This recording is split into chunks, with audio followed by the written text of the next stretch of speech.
ভালো আছিস এখন? আছিস তো? ভালো আছে বলছে। কোথায় কোথায় শো ছিল, কোথায় কোথায় যেতে পারলি না রে?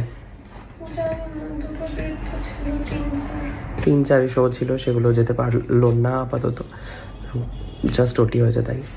ঠিক আছে, থ্যাংক ইউ। মজবুতি কমেন্ট করুন যাতে ওর ভালো লাগে দেখতে। হ্যাঁ বলছে যে কোনো প্রবলেম হলে আমরা আইনের কাছে যাব না, আমাদের দেশে কোনো আইন ব্যবস্থা নেই, আমাদের কোনো ল নেই, আমাদের মেন্টাল প্রবলেম মানে মেন্টালি আমরা যদি আনস্টেবল মনে করি আমরা কাউন্সিলরের কাছে যাব না, আমরা সোজা ঘুমের ওষুধ খেয়ে নেবো। হসপিটালে বসে তার বন্ধুরা তারা কি করে ব্লগ বানাতে পারে? আজকে আমি বাধ্য হলাম একটা বিষয় নিয়ে কথা বলতে, কারণ আমার মনে হয়েছে যে এখন কথা বলতে হবে এটাকে নিয়ে। অনেকে জাজ করবে আমাকে এটা নিয়ে, অনেকে বাজে কথা বলবে, যুক্তি দেখাবে, কিন্তু যারা যুক্তি দেখাবেন তারা ওয়েলকাম। আমি সত্যি জানতে চাই, আমি যদি ভুল হই কোনো জায়গায়। আমি একটা বিষয় নিয়ে কথা বলছি, যারা যেই বিষয়টা নিয়ে কথা বলবো সেটা নিয়ে এখন চারিদিকে সরগরম একটা ব্যাপার আর কি। আমি চারিদিকে হেডলাইন দেখছি যে 78টা ঘুমের ওষুধ রহস্য, ঠিক আছে, এরকম অনেক হেডলাইন দেখছি। এই যে দেওলিনা নন্দী স্লিপিং পিলস খেয়েছে, এই ব্যাপারটা নিয়ে কেউ নেই যে জানে না।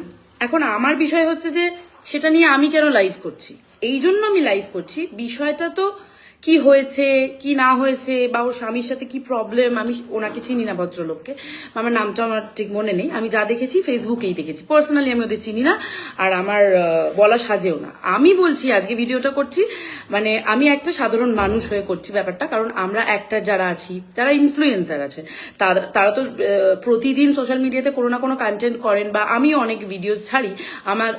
আমি যেহেতু অভিনেত্রী, তো আমারও অনেক কিছু আমি সোশ্যাল মিডিয়াতে ছাড়ি বা নানানভাবে কানেক্ট করি অডিয়েন্সদের সাথে। তাই আমার মনে হয় আমার একটা দায়িত্ব থাকে, বা আমাদের একটা দায়িত্ব থাকে, বিকজ আমরা সারাক্ষণ সাধারণ মানুষ যখন স্ক্রোল করে সোশ্যাল মিডিয়াতে অনেক কিছু দেখে ইনফ্লুয়েন্স হয়, তাই তো তাদের ইনফ্লুয়েন্সার বলে আমার মনে হয়। এবার ব্যাপারটা কি দেবলীনার লাইফে কি হয়েছে সেটা আমি জানি না, সেটা নিয়ে আমার বক্তব্য থাকতে পারে না। আজকে ওর ঘুমের ওষুধ খাওয়ার পর যেভাবে জিনিসটা চারিদিকে, মানে ফেসবুক খুললেই ও 78টা ঘুমের ওষুধ খেয়েছে, মানে এটাকে এমন ভাবে হাইলাইট করা হচ্ছে। মানে এখন ব্যাপারটা হচ্ছে যে এখন ওই ব্যাপারটা নিয়ে মানুষ সরগরম, যে কটা ঘুমের ওষুধ খাইলো হ্যান ত্যান। এবার আমার মেয়েও বড় হচ্ছে, অনেকের বাচ্চারা সারাক্ষণ সোশ্যাল মিডিয়া দেখে, তার মানে তাদের কাছে কি বার্তা যাচ্ছে যে কারোর সাথে কোনো অশান্তি হলে, ঝগড়া হলে বা হোয়াট এভার কোনো কিছু অন্যায় হলে ঘুমের ওষুধ খেয়ে নেওয়াটা কি সলিউশন? এবার অনেকে বলতে পারে যে আপনি কি করে জানলেন যে তার কি অবস্থা হয়েছিল, তাকে বাধ্য করা হয়েছে ঘুমের ওষুধ খেতে? হয়তো হতেই পারে, আমি তো সেই সিচুয়েশনে ছিলাম না, তো আমি আগে থেকে কথাটা বলতে পারি না। কিন্তু আজকে এই জিনিসটাকে হাইলাইট করা কি ঠিক হচ্ছে? সে কতটা ঘুমের ওষুধ খেয়েছে, কতদিন ধরে ঘুমের ওষুধগুলো জমিয়েছে সে। আজকে তো এইটাও বার্তা যাচ্ছে সমাজে যে কোনো প্রবলেম হলে আমরা আইনের কাছে যাব না, আমাদের দেশে কোনো আইন ব্যবস্থা নেই, আমাদের কোনো ল নেই, আমাদের মেন্টাল প্রবলেম মানে মেন্টালি আমরা যদি আনস্টেবল মনে করি আমরা কাউন্সিলরের কাছে যাব না, আমরা সোজা ঘুমের ওষুধ খেয়ে নেবো। এটাই কি? আচ্ছা মানলাম ওর মেন্টাল কন্ডিশন ঠিক ছিল না, ও জানে না ও করে ফেলেছে, ঘুমের ওষুধ খেয়েছে, ফাইন। তার পরের দিন সে হসপিটালে বসে তার বন্ধুরা তারা কি করে ব্লগ বানাতে পারে? তাকে তো কাউন্সিলিং করানো দরকার যে ঘুমের ওষুধটা খেয়ে ফেলেছে, বা এই জিনিসটাকে সলিউশন করা দরকার, বা পুলিশের কাছে যাওয়ার দরকার, বা লয়ের দ্বারস্থ হওয়া দরকার। তাহলে আমরা সেই কাদা ছোড়াছুড়িটা কেন দেখছি? সলিউশন গুলো কেন হচ্ছে না? কেন এটা নিয়ে কথা হচ্ছে কতদিন ধরে ঘুমের ওষুধ জমিয়ে ঘুমের ওষুধ খেয়েছে? কেন এটা বলা হচ্ছে না যে তাহলে অন্যায় করেছে, যে দোষী তাহলে সেটা খুঁজে বার করা হোক, আমরা আইনের দ্বারস্থ হই, তারপরে যদি দেবলীনার মানসিক অবস্থা ঠিক না থাকে তাহলে আমরা কাউন্সিলিং করাই। এটা কেন জোর পাচ্ছে না?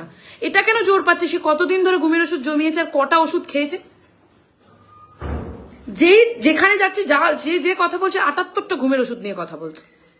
মানে এটা কি ঠিকঠাক বার্তা যায়? মেবি আমি ভুল হতে পারি, কিন্তু আপনারা বলুন। আমি প্রচন্ড ফ্রাস্ট্রেটেড হয়ে ভিডিওটা করছি, বিকজ আমরা নেক্সট জেনারেশনকে মানে আমাদের জেনারেশনকে কি বলছি যে কোনো একটা প্রবলেম হলে ঘুমের ওষুধ খেয়ে নিতে হবে, সেটা নিয়ে ব্লগ করতে হবে, কন্টেন্ট করতে হবে। আরে কন্টেন্ট না বানিয়ে আমরা তো যেই মানুষটা সত্যি অসুস্থ তাকে যা ভাবে ভালো রাখা যায় সেটা করা যেতে পারে। সে কি কন্টেন্ট বানিয়ে ভালো থাকছে? না তো। আজকে যদি কেউ তার পাশে দাঁড়ায় গিয়ে বা বন্ধুরা দেখা করতে চায়, তাহলে তো ক্যামেরা বন্ধ করে দেখা করা উচিত, তার সাথে পার্সোনালি কথা বলা উচিত, বা তার কোথায় প্রবলেম হচ্ছে সেটা ফাইন্ড আউট করা উচিত। তখন ক্যামেরাটা অন করে দেওয়া কেন? আমার এই প্রশ্নগুলো আছে সিরিয়াসলি। মেবি আমি ভুলও হতে পারি, যদি আপনাদের মনে হয় আমি ভুল বলছি সেটা বলুন। আজকে আমার বন্ধুরা, আজকে যদি আমি এই সিচুয়েশনে থাকতাম, আমি যদি অসুস্থ হয়ে হসপিটালাইজ হতাম, আমার বন্ধুরা আমার কাছে এসেছে কারণ আমার বন্ধুদের আমার দরকার সেই সময়, অবভিয়াসলি দরকার, তাহলে আমার বন্ধুরা কি গিয়ে আগে ক্যামেরাটা অন করে দেবে? আর সেই ঘটনাটা আমি কিভাবে ঘুমের ওষুধ খেয়েছি, তারপর আমি কোন বন্ধুকে ফোন করে বলেছি, তাকে আমি প্যাকেট পাঠিয়েছি, এই ঘটনাটা আমরা শুনবো না? সেই সময় তার পাশে গিয়ে দাঁড়াবো? আমি ওই ভদ্রলোককে চিনি না, চেনার কথাও নয়। আমি দেবলীনাকেও চিনি না, সোশ্যাল মিডিয়াতে 1-2 বার দেখেছি। আমি কারোর হয়ে কথা বলছি না, আমি বলছি এই সিচুয়েশনে তো আমার মনে হয় এটা করা উচিত। যদি দেবলীনা মানসিকভাবে অসুস্থ হয়ে থাকে তাহলে তাকে কাউন্সেলিং করানো উচিত, আর যদি তার উপর অন্যায় হয়ে থাকে তাহলে আমাদের আইন আছে তো, তাদের দ্বারস্থ হওয়া উচিত, বা যার সাথে প্রবলেম হচ্ছে তাদের ব্যাপারটা মিটিয়ে নেওয়া উচিত। ক্যামেরা অন করে কেন? ক্যামেরাটা অন হচ্ছে কেন সব জায়গায়? এত ফুটেজ কিসের জন্য দরকার? এটা তো ফুটেজ পাওয়া হচ্ছে। আমি সত্যি সহমর্মিতা জানাচ্ছি, মানে আমি আমার কষ্ট লাগছে। I am really sorry for Debolina, যদি ওর সাথে খুব খারাপ হয়ে থাকে। আমি বিং কি বলবো ওমেন, আমি ওর পাশে দাঁড়াচ্ছি, কিন্তু ব্যাপারটা হচ্ছে এর পরে যে কাণ্ডগুলো হচ্ছে, হাজার একটা মিডিয়ার সামনে এই হয়েছিল, সেই হয়েছিল, এটা হয়েছিল, সবাই বাইট দিচ্ছে, বন্ধুরা দেখা করতে গিয়ে কন্টেন্ট বানাচ্ছে, এটা কেন? আচ্ছা, আমরা সবাই মিলে একতরফা কথা শুনছি, কেন আমরা দুতরফা কথা শুনছি না? কারণ তারা হয়তো ভাবছে যে সোশ্যাল মিডিয়াতে এসে কিছু বলবে না, তারা হয়তো আইনি ভাবে কিছু, আমি জানি না, মানে I don't know them, but আমার মনে হচ্ছে যে আমরা কোথাও ভুল করছি না তো, মানে আমরা একজনের কথাই শুধু শুনছি, দুপক্ষর কথাই তো তাহলে শোনা উচিত।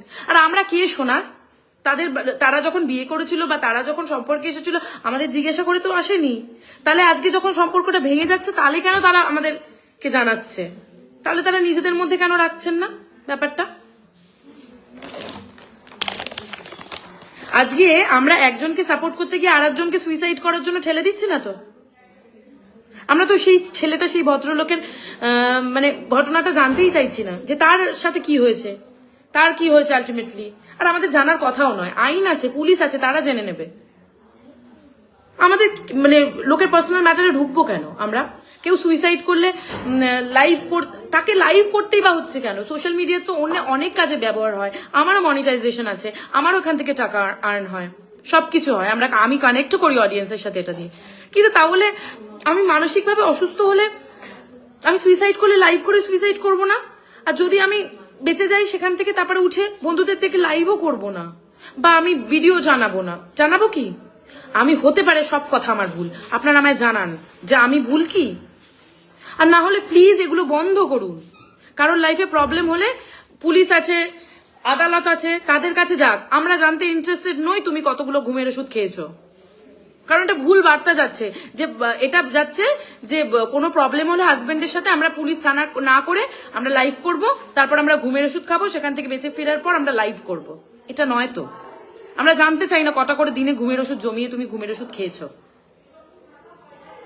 এটা ভুল বার্তা যায় জেনারেশনের কাছে, আর এটা সোশ্যাল মিডিয়ার অপব্যবহার বলে, আমার তো অন্তত এটা মনে হয়।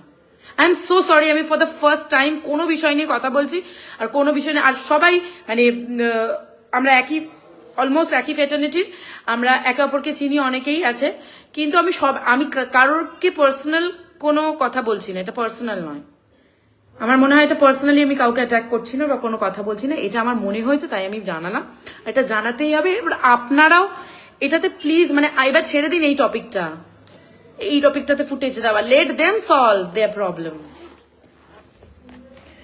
একটা মানুষকে এত দিতে দিতে এমন করে ফেলছে, আমরা এক তরফের বক্তব্য শুনে দুতরফা না শুনে, তাহলে সেই মানুষটাকে আমরা ঠেলে দিচ্ছি না তো আরেকটা সুইসাইড করার পথে? মেবি সে ঠিক হতে পারে, মেবি সে ভুল হতে পারে, আমরা কে বলার? থ্যাংক ইউ, জাস্ট এইটুকুই। একজন লিখেছে এত রাগ কেন? রাগ হচ্ছে কেন জানেন? কারণ এই সিচুয়েশনটাতে ভুল বার্তা যাচ্ছে। আজকে আমার মেয়েও বড় হচ্ছে, আমার মেয়েও কি দেখে সারাক্ষণ তো কেউ তো আর বাচ্চাদের চাইলেও দূরে রাখতে পারছে না সোশ্যাল মিডিয়া থেকে। তাহলে কি দেখছে যে আজকে যদি আমার সাথে মায়ের সাথে ঝামেলা হয় আমি একটু একটু করে ঘুমের ওষুধ জমাবো, খেয়ে নেবো? এটা তো নয়। আমি চাই না এরকম বার্তা কোনো সন্তানের প্রতি যাক বা কারোর প্রতি যাক, তাই আমার এত রাগ দাদা, আর কিচ্ছু নয়। আমি কাউকে পার্সোনালি চিনি না, না ভদ্রলোককে চিনি না ভদ্র মহিলাকে চিনি। Thank you.